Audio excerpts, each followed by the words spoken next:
Amém. Amém. Bom dia, graça e paz a cada um, amém? Eu vou falar rápido aqui e depois já vamos para a pregação, que é o que nos interessa nessa manhã. Você que está nos visitando, meu nome é Jefferson e eu estou como pastor aqui nessa igreja, e nas 2 últimas semanas a gente levou um susto, foi internado, precisou fazer uma angioplastia, colocar 2 estentes, mas eu estou bem. Dia 9 eu tive uma dor e aí a gente procurou o médico, aí houve a internação, todo aquele processo que você sabe, né? E a gente ficou ali por volta de 13 dias e meio, né? Desses 13 dias, 8 dias foi na UTI, o resto foi no quarto normal, né? Então, na UTI não pegava a internet, então deu para ler todo o Novo Testamento. Normalmente à noite, a gente estabelece uma rotina, né? Para não ficar louco, né? E normalmente entre 11h40 e 1h10 da manhã, no meio do quarto, com a cama assim, a internet pegava um pouco e eu conseguia responder os irmãos. E eu quero agradecer muito pela visita de todos, pelas mensagens, os áudios das crianças, o desenho das crianças. Fui muito bem amparado, fui muito bem socorrido. Quero agradecer por você que quis ir, mas não conseguiu, mas você orou. O C.S. Lewis diz que uma das maneiras mais bonitas da gente chamar uma pessoa é orar por essa pessoa, né? Então você orou, então eu agradeço a Deus porque eu fui muito cercado de oração, muita coisa boa acontecendo, muita coisa boa mesmo acontecendo nesse período. Então a gente é grato a Deus pelo cuidado e pela providência de Deus, e ver que a obra continuou prosperando para a glória do Senhor, amém? Então obrigado pelo carinho, vocês foram muito carinhosos, muito bondosos, e que bom que a gente sabe que a gente está cercado. Minha família amparou, Jussara, os meninos, a Marcela, a Catarina, todo mundo me amparou e foi muito bom. E agradecer a Deus pelos profissionais ali da Santa Casa. Eu estive na Santa Casa ali, ótimos profissionais, gente de Deus, gente que tinha uma enfermeira lá que de manhã ela já começava a cantar uns corinhos. Eu falei, opa, essa aí é da nossa, né? E ela já exortava todo mundo para ter o foco no dia, tudo certinho. E no último dia eu falei para ela que era pastor, né? Eu falei, por que você não me falou antes? Não gosto de carteirada, não. E que bom que você me tratou igual aos outros. E foi tudo bem, graças a Deus. Então, muito obrigado, que Deus abençoe. Eu queria só enfatizar que o Rogério também colocou stand nessa fase agora. Levanta, Rogério, só para o pessoal saber quem é. Rogério, fica em pé, Rogério, vamos aplaudir o Rogério. Ele colocou também, eu coloquei 2, ele colocou 3, né? E ele está bem também, graças a Deus. Eu fiquei sabendo que o seu marido está de alta. Teve alta, né? Amém. Louvado seja Deus, amém? Teve alta, que bom. Que bom. A gente fica feliz por tudo que está acontecendo. Amém, irmãos?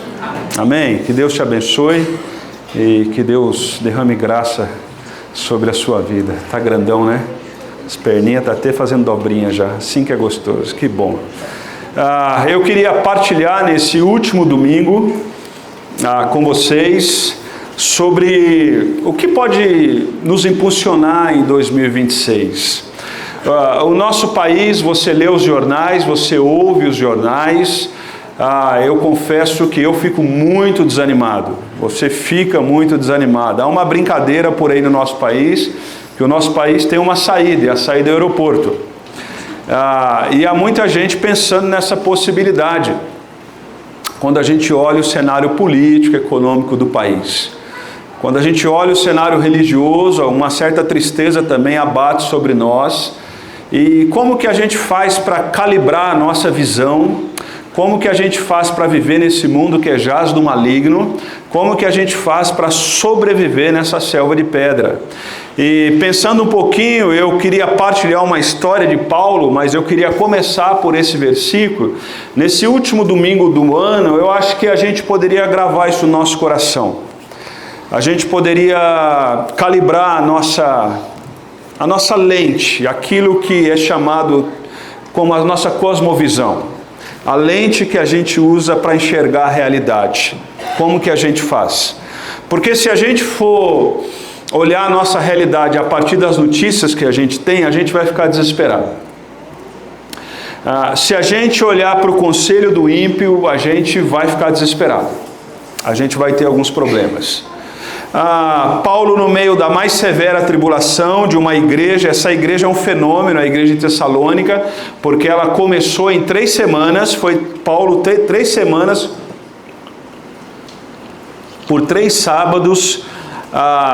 sábados, Paulo prega na sinagoga, ele começa essa igreja, e lá no capítulo 1 de Tessalonicenses ele vai dizer que o evangelho não chegou até ele só com palavras, mas chegou no poder do Espírito Santo.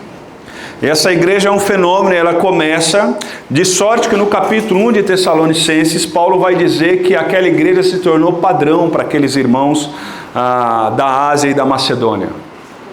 E agora, no meio da mais severa tribulação, no meio da dificuldade, no meio da dor, Paulo diz algo que talvez para você não faça sentido nesse início. Paulo diz assim: dê graças em todas as circunstâncias, pois essa é a vontade de Deus para vocês em Cristo Jesus.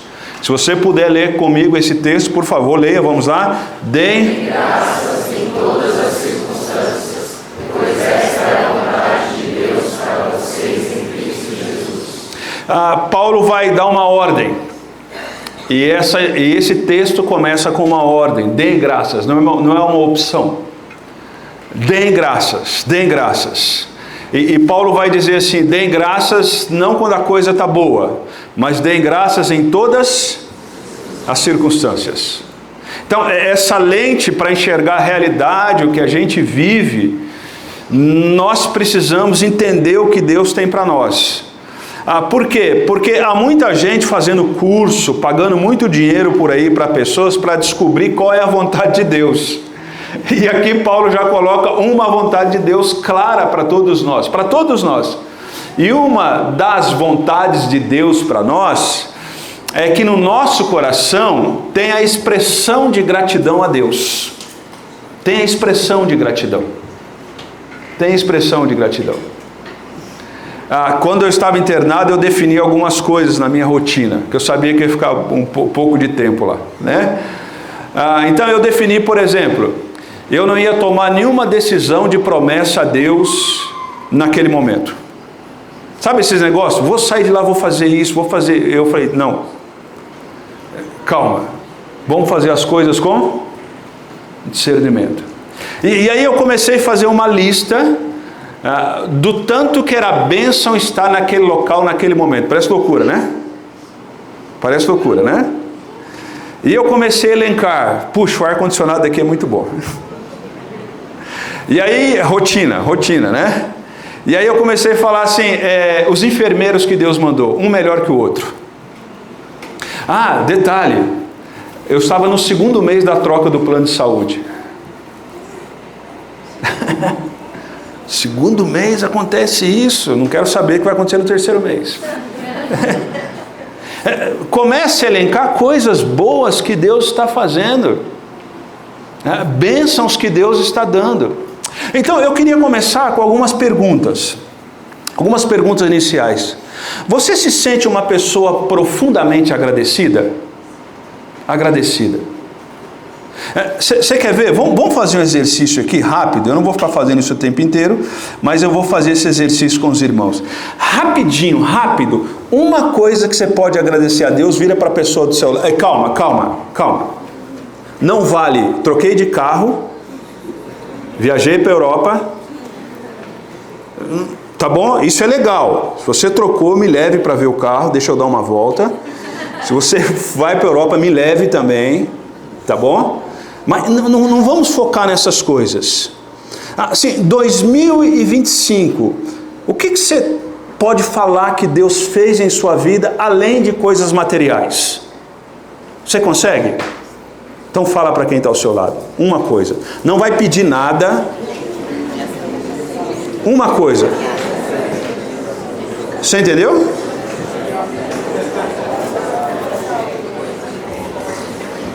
Ok, percebe?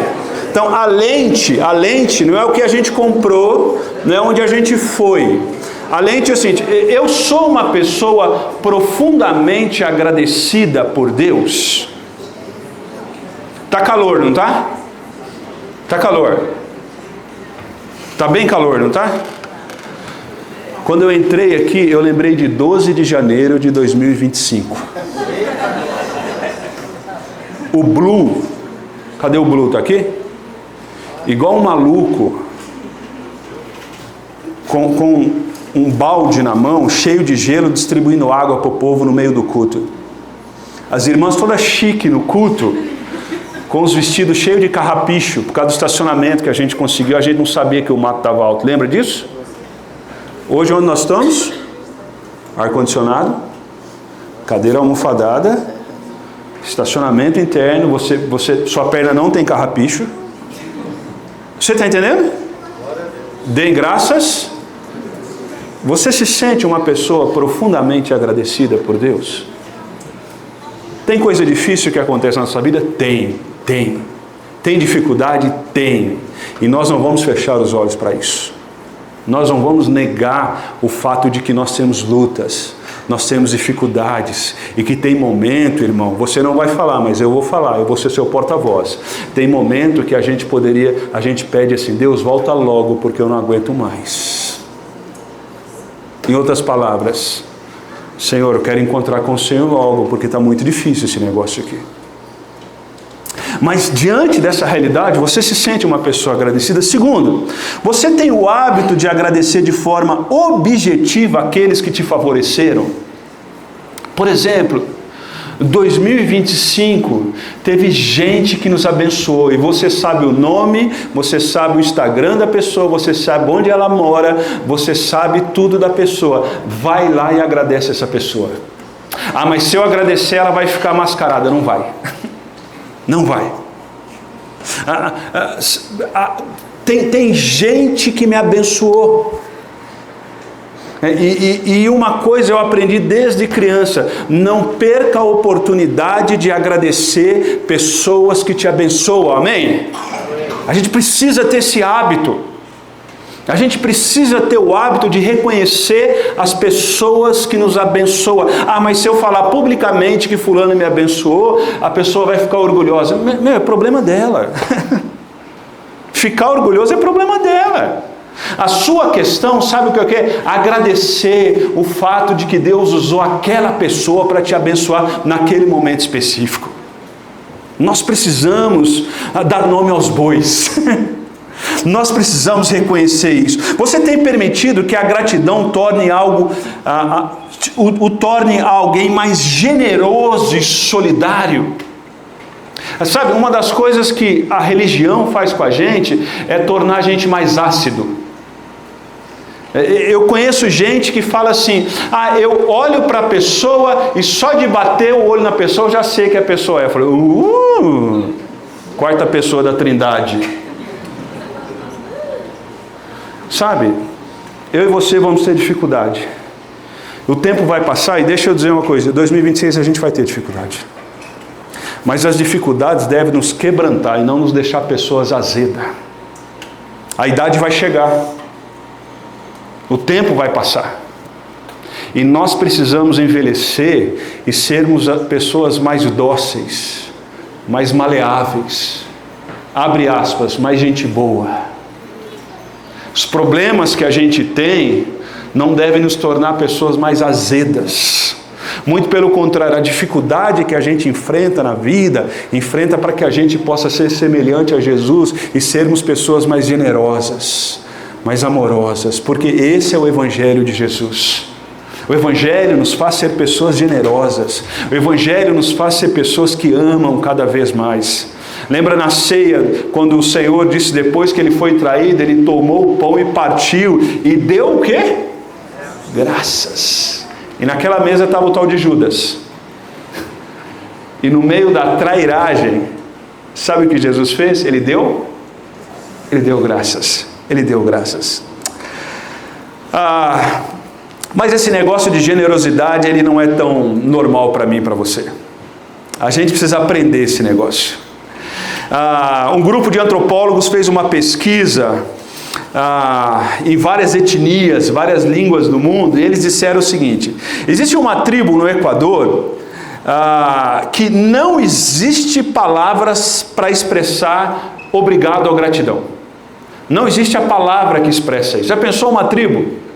Existe um grupo no Equador, lá, quando fez essa pesquisa, tinha cerca de 1.533 pessoas naquele local, naquele lugarejo no Equador, e o antropólogo, ele viu que naquele lugar não existia uma palavra que expressava gratidão. Imagina você dar um presente para alguém, e quem recebe o presente fica alegre, mas não tem uma palavra no vocabulário para falar obrigado. Pastor, isso é coisa de povos não alcançados. Tá bom, vamos para a Europa. Essa mesma pesquisa diz que entre os poloneses, a porcentagem dos que costumam expressar gratidão é de... mas é polonês, pastor. Culturalmente eles são diferentes. Deve ter uma cultura mais caliente. Deve ter um povo que faz isso melhor. Sim, vamos para os italianos. Essa mesma pesquisa diz que entre os italianos, a porcentagem daqueles que costumam expressar gratidão é de 13%. Pastor, mas... vamos falar do nosso povo? Essa pesquisa diz que entre os brasileiros, a porcentagem daqueles que costumam expressar gratidão é de 14%. 14%. 14%. Você quer ver um exercício que a gente pode fazer? Por que a gente chega aqui na frente e fala assim: vamos aplaudir o pessoal do louvor, vamos aplaudir os voluntários, vamos fazer isso? Porque não é da nossa cultura expressar gratidão, manifestação de gratidão. Não é da nossa cultura. Por que somos tão indispostos à ingratidão? Eu levantei algumas questões aqui, e eu quero ser bem cuidadoso antes de entrar no texto para falar disso aqui, porque a nossa cultura, ela tem sido sufocada pela cultura da meritocracia, e a meritocracia é boa, tem muita coisa boa na meritocracia, mas deixa eu te dizer uma coisa: tem coisa que aconteceu na nossa vida, tem coisa que Deus nos abençoou, tem coisas que Deus fez, que a gente não fez nada e a gente foi abençoado, amém? Amém? Amém. Tem negócio que você fechou, que até hoje você pergunta assim: como é que eu consegui fechar esse negócio? Do nada apareceu um cliente, do nada a gente conversou, ninguém indicou. Como é que você descobriu? Cara, eu fui no Instagram, vi que a sua empresa faz isso, fiz contato e você fechou um belo contrato. Isso se chama a boa mão de Deus. É claro, a Bíblia diz sobre meritocracia. A Bíblia diz assim: quem não trabalha não come. Isso é meritocracia. Você quer comer? Trabalhe. Aliás, deixa eu dizer uma coisa para você, preste atenção, eu não quero te ofender. Preguiça no reino de Deus é pecado. Pecado. O crente não pode ser preguiçoso. No reino de Deus, sabe, a igreja por muito tempo, ela só ficou de olho em quem bebe, fuma e joga. Mas Paulo está dizendo: quem não trabalha não precisa trabalhar. Isso é meritocracia. Mas existe um conceito que é o conceito da graça. É o conceito da graça. De que Deus nos abençoa de formas e de maneiras que a gente não sabe explicar, porque a graça é um favor imerecido. Sabe por quê? Porque senão a gente conquista as coisas, a gente chega às coisas e a gente vai falar: não, eu sou bom mesmo, eu sei fazer negócio, afinal de contas eu fiz curso em tal lugar, eu sei tantas línguas, eu tenho um network muito importante. Você entendeu? A gente acha que tudo é fruto do nosso braço, e não é tudo fruto do nosso braço. Tem coisa que tem a ver com o nosso braço, mas tem muita coisa que acontece na nossa vida que é fruto da graça de Deus. É fruto da graça de Deus. E a gente precisa entender isso. Não, sabe por quê? Senão a gente fica orgulhoso. A gente acha que é o nosso braço, a nossa capacidade. E não é o nosso braço, não é a nossa capacidade. É a graça de Deus sobre nós. Mas não só isso. essa expressão de gratidão ela tem sido sufocada pela ansiedade que a gente vive. Eu não sei se você sabe, mas a Organização Mundial de Saúde diz que o Brasil é o país mais ansioso do mundo. Mais ansioso do mundo. Então a gente sempre está focado naquilo que a gente não tem e a gente quer agradecer, a gente nunca agradece por aquilo que tem. A gente tem um carro bom, mas a gente está de olho no outro carro. A gente tem uma casa boa, mas a gente está de olho na outra casa. A gente tem um emprego bom, mas a gente quer o outro. É sempre o outro. O Hernando Dias Lopes vai dizer que a gente compra o que não precisa com o dinheiro que não tem para impressionar quem não conhece. E a gente vive essa geração ansiosa. Essa geração ansiosa. Ou a gente acha que esse medo de assumir dívidas com pessoas, de reconhecer publicamente que alguém me abençoou e agora eu tenho dívida. Então a gente não elogia colaborador, a gente não elogia gente na igreja, a gente não elogia o cônjuge, porque a gente acha que a gente vai insuflar as pessoas, a gente vai ficar com uma dívida com as pessoas. E deixa eu dizer uma coisa, eu vou fazer o contrário agora, tá? Porque eu não quero ofender ninguém. Se eu te fiz alguma coisa de bom na sua vida, agradeça a Deus, porque isso é fruto da graça de Deus. Amém? Se você me fez algo de bom, e você me fez muita coisa boa, isso é fruto da graça de Deus. Nós não temos dívida. Não dá para ter amizade com dívida. Ah, você não me ligou. Não dá. Ah, você não foi me visitar. Não dá para ter amizade assim. Dá para entender? Dá para entender? Não dá para ter amizade. Ah, você não me ligou no meu aniversário. É só um exemplo, tá? Ah, você sabe, não dá para ter amizade assim, na base dessa... Não dá. Tem que ser na base da graça de Deus. Na base da graça. É assim que a gente vive. Mas não só isso. Eu queria ler o texto de Atos capítulo 27, que ele vai nos orientar quanto a algumas lições de gratidão. Esse texto é lindo, porque Paulo está fazendo uma viagem para a Itália. Alguém aqui já foi na Itália? Ai, que inveja. Paulo foi para a Itália, mas Paulo não foi para Roma para visitar o Coliseu. Paulo, nesse momento, ele vai para a prisão romana. Ele está debaixo da tutela do governo romano. E o texto vai dizer assim: quando ficou decidido que navegaríamos para a Itália, eu vou ler algumas partes do capítulo 27. Paulo e alguns outros presos foram entregues a um centurião chamado Júlio, que pertencia ao regimento imperial. Então vamos lá. Básico para a gente interpretar um texto. Paulo está indo para onde? Para a Itália. E ele está indo para a Itália como? Decidimos, navegaríamos. Ele está indo como? Navio. E Paulo está indo para a Itália. Ele foi entregue a um centurião romano chamado... Então ele está debaixo da tutela do Estado. E ele está indo para lá.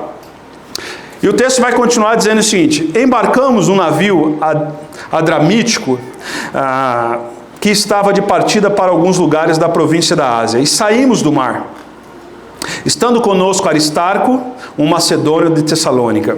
Navegamos vagarosamente por muitos dias, e tivemos dificuldade para chegar a Cínida. Não sendo possível prosseguir em nossa rota, devido aos ventos contrários, navegamos ao sul de Creta, de fronte de Salmona.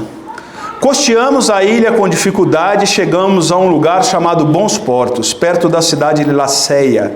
Tínhamos perdido muito tempo e agora a navegação se tornara perigosa, pois já havia passado o dia de Yom Kippur, jejum. Por isso Paulo os advertiu: senhores, vejo que a nossa viagem será desastrosa e acarreterá em grande prejuízo para o navio, para a carga e também para as nossas vidas. Mas o centurião, em vez de ouvir o que Paulo falava, seguiu o conselho de piloto do dono do navio. Verso 18. No dia seguinte, sendo violentamente castigado pela tempestade, começaram a lançar fora a carga. No terceiro dia, lançaram fora com as próprias mãos a armação do navio. Não aparecendo nem o sol nem as estrelas por muitos dias, e continuando a abater sobre nós grande tempestade, finalmente perdemos toda a esperança do salvamento. Verso 21. Visto que os homens tinham passado muito tempo sem comer, Paulo levantou-se diante deles e disse: Senhores, os senhores deveriam ter aceitado o meu conselho de não partir de Creta, pois assim teríamos evitado esse dano e prejuízo. Agora recomendo-lhes que tenham coragem, pois nenhum de vocês, preste atenção nisso, o que Paulo diz, nenhum de vocês perderá 276 pessoas dentro do navio. Nenhuma de vocês perderá a vida. Apenas o navio será destruído. Verso 23. Pois ontem à noite apareceu um anjo do Deus, do Senhor, a quem pertenço e a quem adoro, dizendo-me: Paulo, não tenha medo. É preciso que você compareça perante César, em Roma. Deus, por sua graça, deu-lhes a vida de todos os que estão navegando com você. Pouco antes do amanhecer, Paulo insistia que todos se alimentassem, dizendo: hoje faz 14 dias que vocês têm estado em vigília constante, sem nada comer. Agora eu os aconselho a comer algo, pois só assim poderão sobreviver. Nenhum de vocês perderá um fio de cabelo sequer. Ah, se eu estivesse lá. Verso 35. Tendo dito isso, tomou o pão e deu graças a Deus, dizendo de todos. Então partiu e começou a comer. Todos se reanimaram e também comeram algo. Estavam a bordo 266 pessoas. Depois de terem comido, até ficarem satisfeitos, aliviaram o peso do navio e atiraram todo o trigo ao mar. Quando amanheceu, não reconheceu a terra, mas viram uma enseada com uma praia para onde decidiram conduzir o navio, se fosse possível. Cortando as âncoras, deixaram no mar, desatando ao mesmo tempo as cordas que prendiam os lemes. Então alcançaram a vela da proa do vento e dirigiram-se para a praia. Mas o navio encalhou-se num banco de areia, onde tocou no fundo. Se está ruim, pode piorar.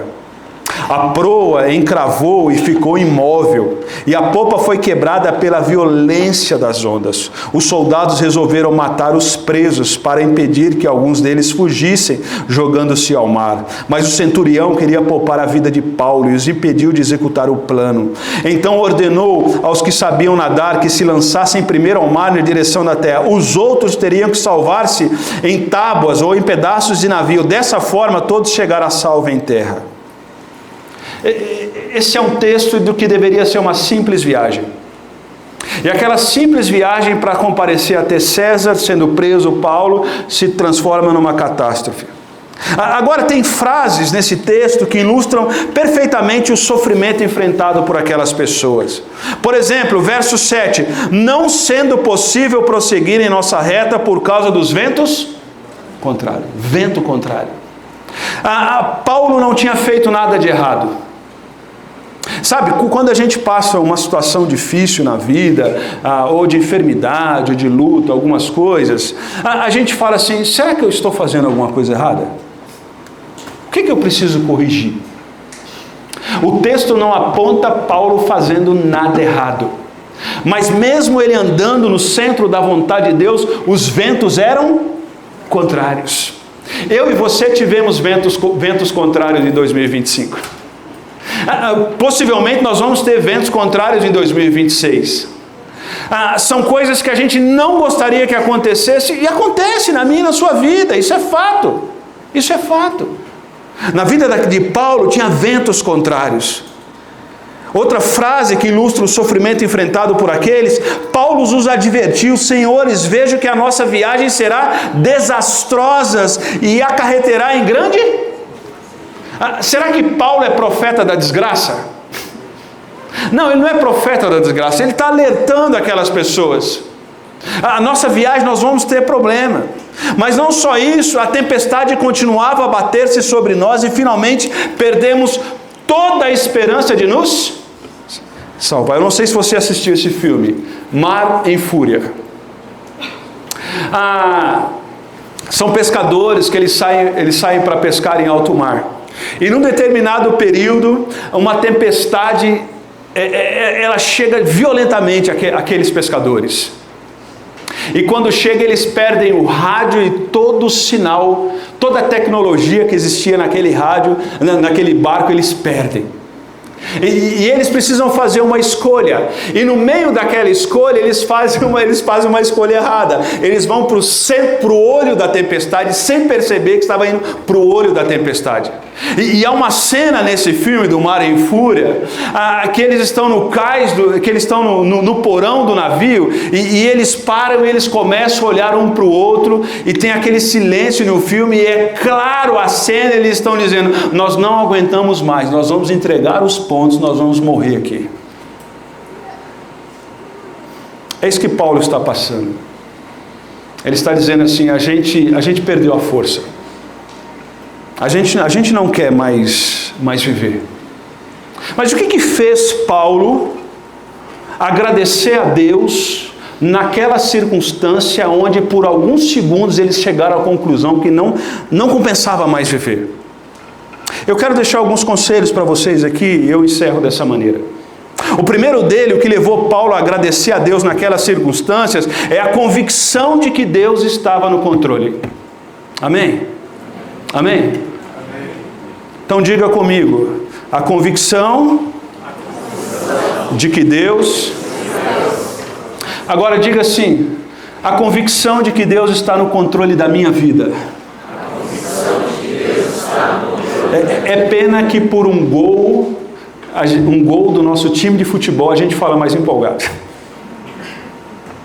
Meu time ganhou, foi campeão, acabou.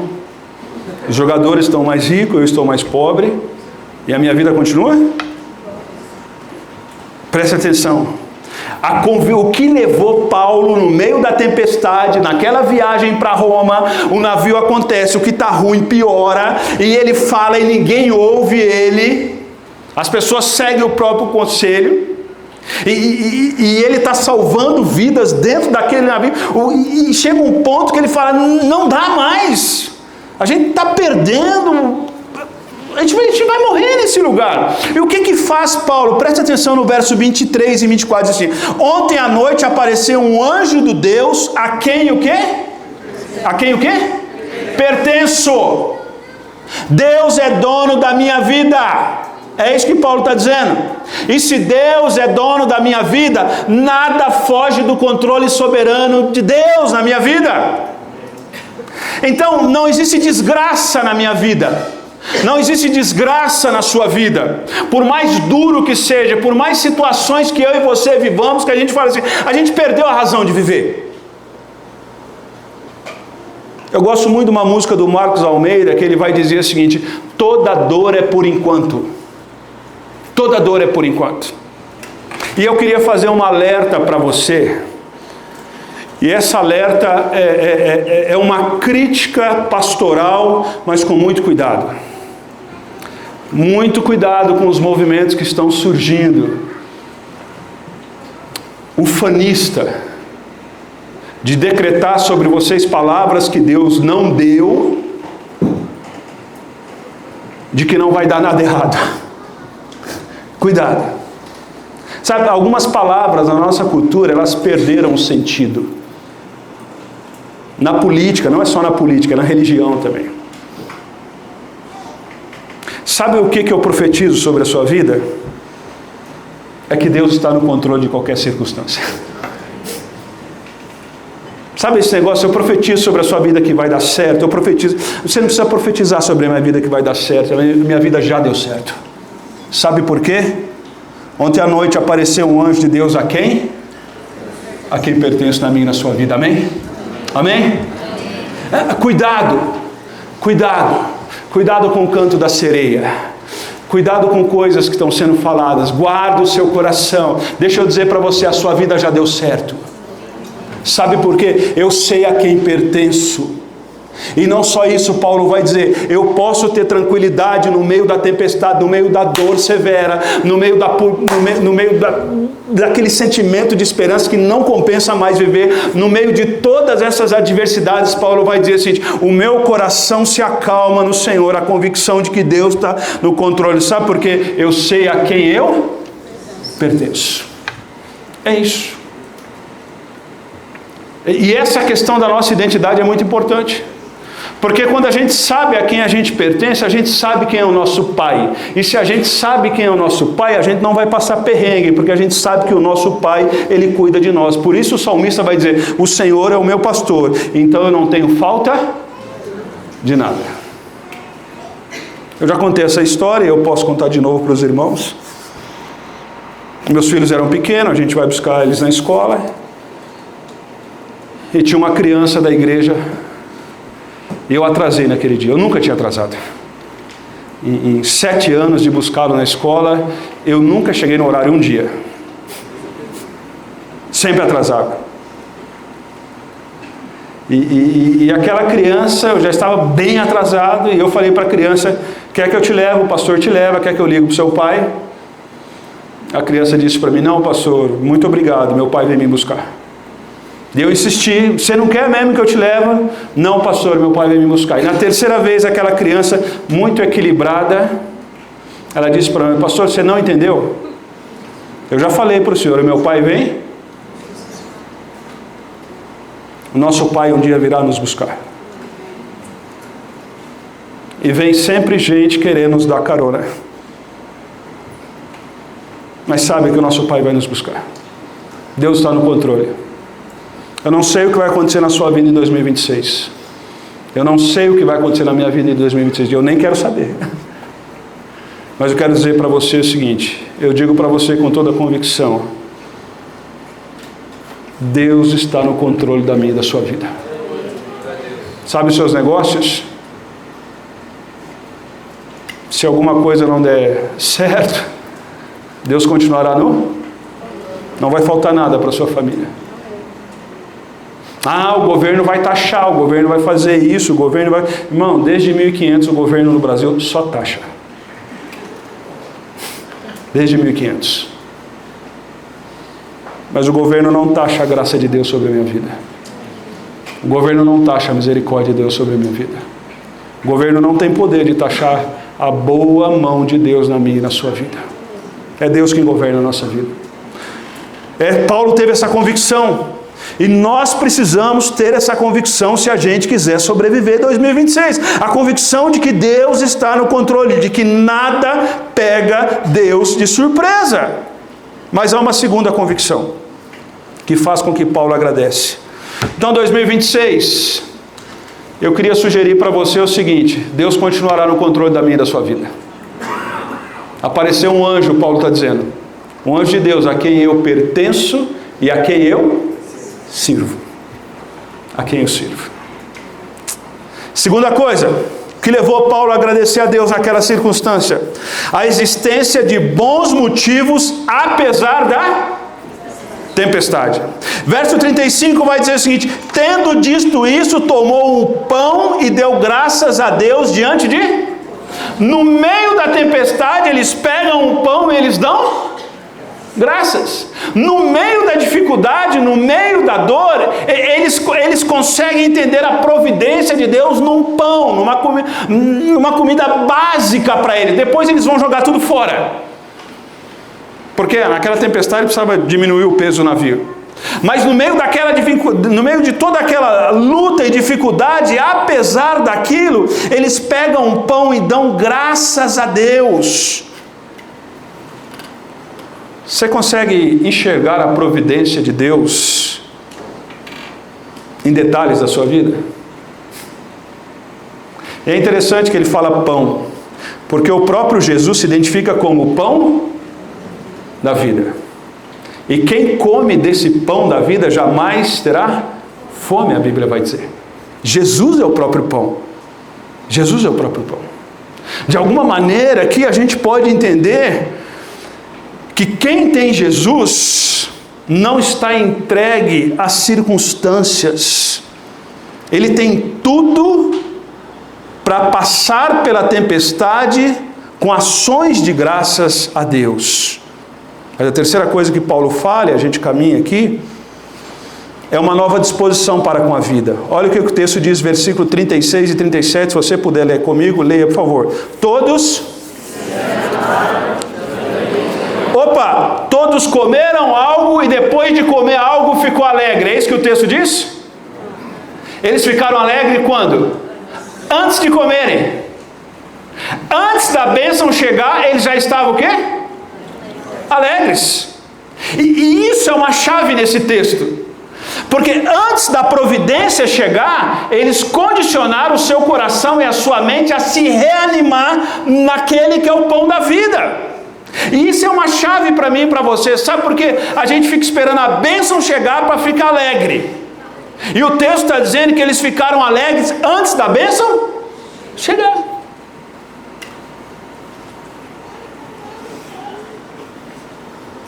Mas também, como fruto da gratidão, eles tiveram uma nova motivação para confiar em Deus. Olha o que fala o verso 38. Uma vez satisfeitos, aliviaram o peso do navio, atirando todo o trigo ao... E isso aqui é interessante, sabe por quê? Porque eles foram satisfeitos, pegaram toda a comida do dia seguinte e lançaram. Em outras palavras, eles estão dizendo assim: houve uma ordem para a gente fazer isso. A gente se alimentou, mas a gente confia que amanhã Deus vai providenciar. É isso. A gente sabe que hoje Deus vai dar. Basta cada dia o seu próprio?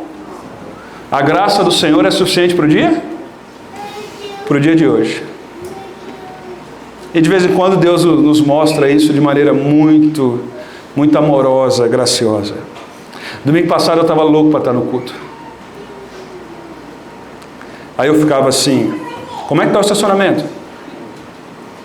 Vocês limparam? Vocês fizeram isso? Aí eu, louvor, policiano. Sabe de uma coisa? Aconteceu tudo de maneira maravilhosa. Sabe por quê? Não sou eu. Não sou eu. É o Senhor que faz a obra. Dá para entender? Não é você. É a graça de Deus. Uma vez satisfeitos, o que eles fizeram? Nós podemos aliviar o peso. Sabe por quê? Porque nós confiamos no... E Ele vai cuidar de nós. Pode aliviar o peso. Hebreus vai dizer o seguinte: que a gente precisa se jogar fora o peso que tenazmente nos assedia. Lembra disso? E aquela expressão peso significa sujeira no casco do navio. Deixa eu só ilustrar isso aqui, aí eu acabo. Os navios naquela época, eles tinham o casco de madeira. E o navio vai navegando muito tempo, ele junta crostas. Então você precisava parar no cais, um profissional daquela área descia até a água e raspava o casco do navio e tirava as crostas. Porque lembra que é uma época que não tinha motor no navio. Velas, vento. Um navio com muito casco, com um casco muito sujo, ele ia mais devagar, muito peso. Mas um navio com casco limpo, ele ia rápido para o objetivo. Hebreus está dizendo o seguinte: tem coisa que não é pecado na minha e na sua vida, mas é um peso que tenazmente nos assedia. Hebreus está dizendo assim: são sujeiras no nosso casco que nos impede de ficarmos satisfeitos, nos alimentarmos e falarmos para o Senhor assim: a tua graça me basta na minha vida. Que Deus nos abençoe. Que Deus derrame graça sobre nós. E eu quero fazer 2 aplicações com os irmãos e a gente encerra. Nesta manhã, abra o seu coração para reconhecer que tudo que você tem e tudo que você é são, em última instância, fruto da maravilhosa graça de quem? De Deus. Sabe aquela casa legal que você comprou? Ou que você vendeu? É fruto da graça? Sabe aquele emprego que você lutou e agora você está nele? É fruto da graça? Deixa eu dizer para você. Sabe os seus filhos maravilhosos? Sabe os seus netos, que é a quarta pessoa da Trindade? É fruto da graça de Deus. Quem entende que é fruto da graça de Deus, come, pode jogar o resto fora e confiar que vai chegar seguro. Porque um anjo do Senhor apareceu a quem eu pertenço e a quem eu sirvo. E Deus tinha prometido a Paulo, você vai chegar lá. E ninguém vai morrer. Segundo,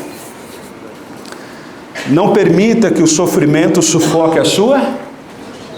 Diga comigo, vamos lá? Não permita. Amém? Amém? Alguns de nós temos pais idosos e que passam por dificuldade de saúde. Alguns de nós temos parentes que estão com dificuldade de saúde. Alguns de nós temos parentes que vão enfrentar dificuldade financeira em 2026. Nós vamos ouvir algumas notícias que não são boas, vinda de Brasília. Aliás, Brasília nunca traz notícia boa. Nós vamos ouvir. Preste atenção. Nós não vamos ganhar a Copa do Mundo. Isso não precisa ser profeta. Tá bom? Mas deixa eu dizer para você, não permita que nenhum sofrimento na sua vida sufoque expressões de gratidão no seu coração. Não permita. Agradeça a Deus pelo que Ele é e já concedeu, e permita que reanime o seu coração em meio aos desafios da vida. Amém? Que Deus nos abençoe. E eu queria que você fechasse seus olhos, a banda vem aqui. E nós vamos fazer um desafio. Se você quiser vir aqui à frente, você vem.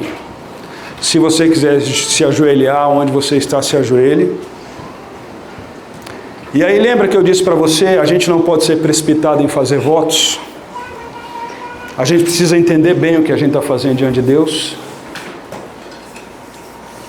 Mas a gente pode fazer um voto aqui. Senhor, eu não sei o que eu vou enfrentar em 2026. Mas eu sei a quem eu pertenço e eu sei a quem sirvo. E o dia que eu experimentei desse pão da vida, eu nunca mais tive fome. Porque o Senhor é suficiente para mim. Então nós podemos fazer o seguinte acordo. Nós podemos olhar para trás e dizer o seguinte, 2025 foi um ano de bênção. Tive luta? Tive, mas foi bênção. O Senhor me manteve em pé. O Senhor cuidou de mim. O Senhor cuidou de mim. Mas a gente pode olhar com os olhos da fé agora para 2026 e dizer o seguinte, eu não vou arredar o meu pé da presença de Deus. É isso. Eu sei a quem pertenço e eu sei a quem eu sirvo. Se você quiser fazer essa oração, você pode se ajoelhar ou vir aqui à frente. Nós não vamos montar climão, nada disso. Mas esse é o nosso desafio. Eu sei a quem pertence, eu sei a quem sirvo. E eu não vou permitir que as más notícias azedem o meu coração em 2026. E qual é o voto que eu faço com o Senhor nesse último domingo de 2025? Gratidão por aquilo que o Senhor permitiu em 2025, mas confiança, porque eu sei a quem pertence e a quem eu sirvo. Se você quiser se ajoelhar onde você está, se você quiser vir aqui à frente, nós vamos cantar esse cântico, você pode fazer isso, com uma expressão, com uma decisão, um ato de fé. É assim, Senhor, é assim que eu quero viver 2026. É assim que eu quero viver 2026. Eu quero viver 2026 com os pés fincados no Senhor, permanecendo em Jesus, porque eu sei a quem eu pertenço e eu sei a quem eu sirvo. E sabe assim, aquele negócio que a gente abriu, aquele negócio que a gente está tocando, a gente pode dizer assim, Deus é meu sócio. Não, Deus não é meu sócio no negócio, Deus é dono do meu negócio. Deus é dono do meu negócio. E não tem problema em oração você pedir para Deus para que faça aquilo prosperar. Não tem problema, porque Deus é dono daquele negócio. lá no seu trabalho, lá onde você está, comece a expressar gratidão a Deus por gente lá de dentro que não serve a Deus e te abençoou. Eu sei a quem pertenço e eu sei a quem eu sirvo.